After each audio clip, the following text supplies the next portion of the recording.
Hasyim Asy'ari dan Kiai Wahab Hasbullah jika berada di Jakarta hampir dipastikan bersilaturahmi ke rumah Habib Ali Al-Habsyi Kuitang atau mengikuti pengajian Ahad pagi di Majelis Taklim Habib Ali Al-Habsyi. Ini sejarah. Kiai Wahab Hasbullah itu sangat erat dengan Habib Ali Kuitang, bahkan mengikuti taklim Habib Ali Kuitang, yaitu bahkan harinya taklim pagi hari. Di sini ditulis karena pasti sejarah ini banyak saksinya. Murid-murid Habib Ali banyak sekali, bahkan boleh disebut hampir sebagian besar ulama NU dan Betawi berguru kepada Habib Ali Al-Habsyi Kuitang. Di antaranya Mu'alim Tabrani Pasban, Kiai Abdul Hadi Pisangan, Kiai Haji Zayadi Muhajir Klender, Kiai Haji Tohir Rahili Bukit Duri, Kiai Abdul Razak Makmun, Kiai Haji Ismail Pedurenan, Kiai Haji Muhammad Naim, Kiai Haji Abdul Rasid Amli, Kiai Haji Rahmatullah Siddiq, Kiai Haji Muhammad Syafi'i Hazami, Dr. Kiai Haji Nahrawi Abdul Salam. Ini ulama-ulama Nusantara, ulama-ulama besar pendiri NU, perjuangan yang berjuang dalam organisasi NU. Awal-awal berdirinya NU yaitu sekitar 1928 sampai seterusnya. Ini ulama-ulama pertama yang memperjuangkan NU, itu murid-muridnya Habib Ali Kuitang. Ini yang harus kita ketahui di saat mereka.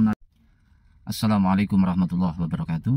Saudara-saudara kaum muslimin muslimat sebangsa dan setanah air, yang semoga semuanya senantiasa dalam rahmat Allah Subhanahu wa taala. Wabil khusus sahabat-sahabat netizen, sahabat-sahabat SSC channel sekalian, semoga semuanya diberi kesehatan zahiran wa batinan, dijauhkan dari segala bala musibah, dari segala penyakit, dimudahkan segala urusannya, dimudahkan rizkinya, keluarganya senantiasa dijadikan keluarga yang baik, sakinah, mawaddah, warahmah, anak-anaknya jadikan anak-anak yang baik, anak-anak yang soleh dan solihah.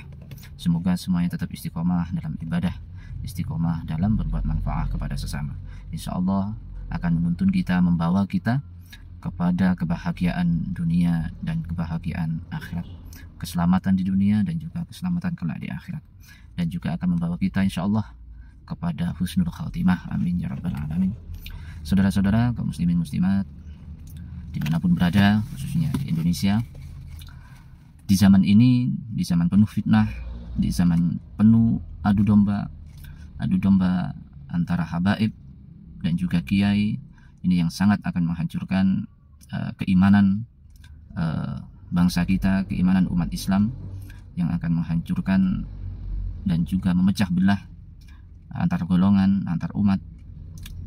Ini yang sangat berbahaya, karena setiap hari kita melihat sebuah framing-framing, bahkan sebuah fitnahan-fitnahan, baik secara langsung, baik secara lantang, secara keras, secara jelas, ataupun melalui framing-framing, narasi-narasi yang memojokkan ulama, yang memojokkan habaib.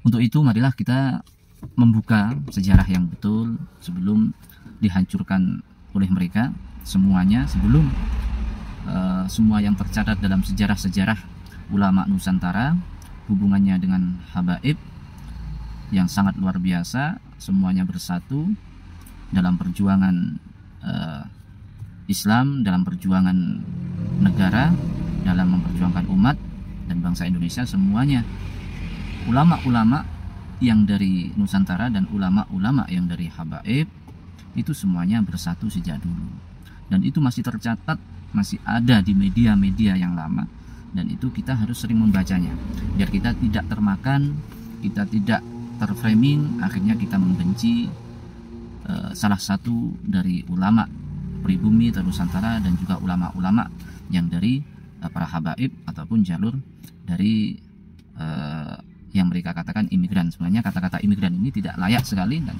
sudah melanggar ketetapan undang-undang. Bahwasanya setelah kemerdekaan tidak ada lagi untuk orang Arab ataupun orang Cina ataupun orang mana saja yang sudah menetap di Indonesia tidak boleh dikatakan non pribumi, semuanya adalah pribumi. Mereka sekarang dengan sangat lantang mengatakan imigran, mengatakan pribumi, non pribumi. Itu ada sebuah kalimat, sebuah kata-kata yang sangat berbahaya dan menimbulkan perpecahan di antara bangsa, khususnya umat Islam. Itu yang perlu digarisbawahi. juga kita ini tadi saya membuka karena banyak yang mengatakan dalam video-video dalam channel-channel mereka, ulama pribumi lebih hebat daripada mereka. Mereka itu siapa? Itu yang pasti sudah ditujukan kepada ulama-ulama dari habaib. Bahkan sebelumnya ulama yang sangat berjasa di Indonesia dan di dunia adalah ulama pribumi. Itu sebuah narasi-narasi yang tidak berdasarkan sebuah sejarah. Itu hanya berdasarkan sebuah emosi, sebuah kebencian, yang sebenarnya semakin mereka melakukan hal seperti itu, maka akan semakin terlihat narasi dan juga kenyataan bentuk kebencian mereka kepada suatu golongan. Ini tadi saya buka-buka, ini ada sebuah blog berita tentang sejarah bersatunya kebersamaan ulama Nusantara dan juga dari kalangan habaib. Ini ada di channel NU, channel resmi NU. Ini juga dikutip mulai tahun 2001 ya, ini sampai dikutip ulang sampai ini terakhir 2014 ya. Dan di sini sangat jelas ulama Nusantara, NU dan Kuitang. NU itu lahir di Jawa Timur, Kuitang adalah basis ulama dunia, yaitu Habib Ali Kuitang, yang sangat dipertimbangkan saat itu di Indonesia oleh ulama-ulama NU, baik di luar Indonesia. Jadi di sini kita bisa melihat bahwasanya bersatunya ulama Nusantara dulu dengan para habaib, yang sekarang seakan-akan habaib mau dihilangkan dari perannya dan mengunggulkan ulama Nusantara. Ini ada sebuah framing kebencian dan yang akan menimbulkan perpecahan di Indonesia. Nah, ini untuk bahkan fotonya masih ada, yaitu fotonya Ki Abdurrahman Wahid atau terkenal dengan Gus Dur, itu dengan ulama-ulama dan juga dengan di Kuitang para habaib. Masih ada. Langsung saja saya bacakan. Habib Ali Al-Habsyi dan Kiai Ahmad Marzuki, yaitu Guru Marzuki, adalah salah satu tokoh penting di balik berdirinya Nahdlatul Ulama NU di tanah Betawi. Ketika belajar di Mekah, Guru Marzuki berteman dengan Kiai Haji Hasyim Asy'ari. Guru Marzuki langsung tertarik ketika mendengar bahwa temannya, yaitu Kiai Hasyim Asy'ari, mendirikan NU di Jawa Timur. Namun sebelum memutuskan untuk mendirikan NU di Jakarta, Guru Marzuki pergi ke Jombang untuk mengetahui visi dan misi ajaran NU. Begitu mengetahui bahwa NU memiliki pemahaman yang sama dengan masyarakat Betawi di bidang akidah Islam Ahlus Sunnah wal Jamaah, dan setelah bermusyawarah dan meminta restu kepada Habib Ali Al-Habsyi, Guru Marzuki mendeklarasikan NU pada tahun 1928 di Jakarta, dan ia sebagai Rois Suriah NU DKI Jakarta yang wafat pada 1934. Ini Guru Marzuki ini adalah murid dari Habib Ali Al-Habsyi Kuitang. Jadi kalau mereka mengatakan habaib itu, ulama Nusantara itu tidak berguru kepada habaib, itu kan sebuah fitnahan yang tidak sejalan sama sekali dengan sejarah. Banyak gurunya Kiai Hasyim Asy'ari yang dari para habaib, di antaranya Habib Ja'far bin Saikhul As-Segar, juga termasuk dari Habib Ali Kuitang, dan banyak di situ guru-gurunya Kiai Hasyim Asy'ari yang dari Ba'alawi atau dari Habib. Mereka sebenarnya melihatkan kebodohannya, mereka mengatakan itu tidak ada. Bahkan sekarang sangat lantang bahwasanya Habib yang mengatakan Habib itu adalah gurunya NU, mereka sangat tidak terima, seperti kayaknya mau mau memberontak dan mau menyangkal yang sangat luar biasa. Mereka itu mempertontonkan kebodohannya. Habib Ali Al-Habsyi lalu memerintahkan murid-muridnya untuk membantu perjuangan NU dan terjun langsung dalam organisasi tersebut. Murid-murid Habib Ali banyak sekali, bahkan boleh disebut hampir sebagian besar ulama NU dan Betawi berguru kepada Habib Ali Al-Habsyi Kuitang.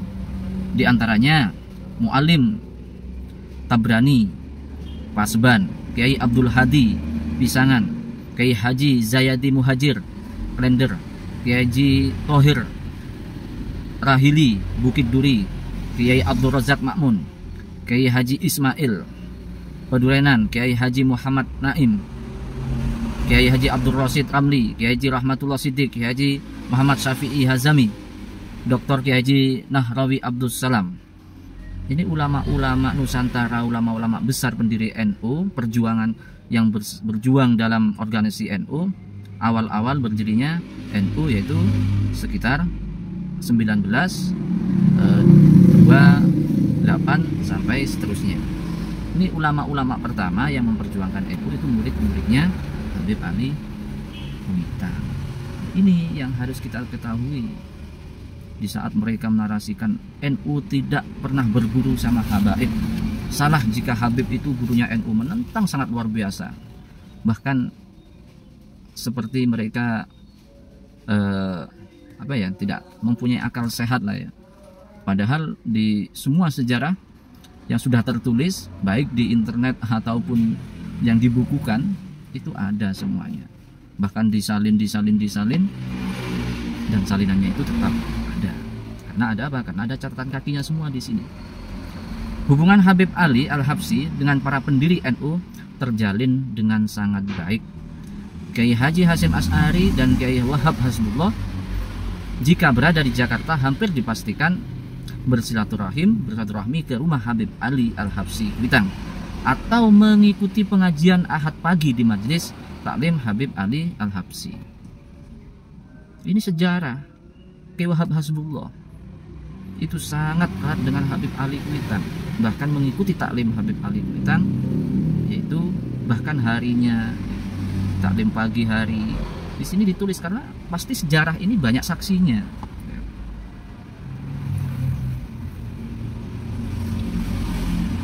Silaturahmi juga dilanjutkan oleh anak cucu Kiai Hasyim Asy'ari seperti Kiai Haji Wahid Hasyim yang sering berkunjung ke Kuitang dengan mengajak anaknya Kiai Abdul Rahman Wahid atau Gus Dur yang masih kecil saat itu. Bahkan Gus Dur saat kecil sempat ngalap berkah dengan membaca dan menghatamkan beberapa kitab kecil di hadapan Habib Ali dan disaksikan oleh ayah Gus Dur yaitu Kiai Haji Wahid Hasyim. Maka tak heran ketika menjadi Presiden RI, Gus Dur sering berziarah ke makam Habib Ali Al-Habsyi dan menghadiri pengajian di Majelis Taklim Kuitang. Itu sumbernya, ini ditulis 2020 dan ini mengambil salinan catatan kaki mulai 2001 ya. Ini ada semua ya. Jadi banyak-banyaklah kita membaca sejarah NU di Indonesia dengan habaib, supaya tidak kita termakan fitnahan framing yang seakan-akan itu ada sebuah pengajian, membaca kitab, tapi isinya memojokkan bahkan menfitnah para habaib dengan kata-kata imigran, dengan kata-kata non pribumi dan lain sebagainya. Ini sekarang yang sangat berbahaya sekali, karena memang kelompok-kelompok mereka sejak dulu tidak ingin melihat habaib dan juga ulama itu bersatu seperti awal-awal berdirinya NU. Mereka sangat getol sekali kalau melihat seperti seakan-akan ulama dan juga habaib itu betul-betul bersatu. Ini adalah kelompok-kelompok Khawarij, kelompok-kelompok Wahabi, dan kelompok-kelompok yang ingin menghancurkan Islam dan ingin menghancurkan bangsa Indonesia. Ya, ingat ada dua kelompok yang sekarang harus kita waspadai, yang sudah betul-betul menyatakan nasab habaib terputus, lalu menfitnah dengan pemalsuan kuburan, dengan tes DNA, itu sudah fik. Itu adalah fitnah-fitnahan yang sama sekali tidak terbukti secara ilmu, bahkan mereka tidak berani untuk berdebat di muka umum. Yang kedua, sebuah narasi-narasi pengajian mengatasnamakan pondok pesantren, mengatasnamakan kajian kitab, tapi isinya framing narasi yang membenci para habaib. Kadang mereka menyebut namanya, kadang tidak, tapi dalam judul-judul dan thumbnail-thumbnailnya mereka menyertakan habaib-habaib yang diserang oleh mereka. Ini adalah sebuah metode, dua metode yang sama-sama ingin menghancurkan Nahdlatul Ulama, ingin menghancurkan ulama yang dari NU dan juga ingin menghancurkan ulama yang dari habaib, yang sebenarnya sama-sama berjuang untuk Indonesia, berjuang untuk NKRI, berjuang untuk agama, berjuang untuk keutuhan bangsa Indonesia. Jadi marilah kita baca sejarah-sejarah, kita buka-buka lagi kenapa mereka kok seperti ini. Kita semuanya motifnya pasti akan nanti ketemu. Motif terbesarnya ada motif politik dan juga ada motif nasib mereka. Mereka menggugat nasab karena nasib mereka yang sangat menurun, karena kualitas keilmuan dan juga mereka termakan dengan kebencian, hasud, itu karena kualitas keilmuannya menurun. Akhirnya mereka memfitnah para habaib. Mungkin itu yang dapat saya sampaikan. Kalau ada kurang lebihnya, ada yang salah, mohon diluruskan. Kalau ada baiknya, semoga bermanfaat. Ya, jangan lupa baca sejarah ulama Indonesia dengan habaib, sejarah NU, berdirinya NU, dan juga semua ulama-ulama di Nusantara ini. Jangan lagi ada katakan sebuah imigran, apalagi sebuah budak, karena itu sudah menciderai undang-undang dasar kita. Bahwasanya semua setelah kita merdeka tidak ada lagi kata-kata Arab, tidak ada kata-kata Cina, tidak ada kata-kata imigran, dan kita semuanya adalah bangsa Indonesia, rakyat Indonesia yang sudah merdeka. Sekian, terima kasih. Hadza minni wa afa minkum. Wassalamualaikum warahmatullahi wabarakatuh.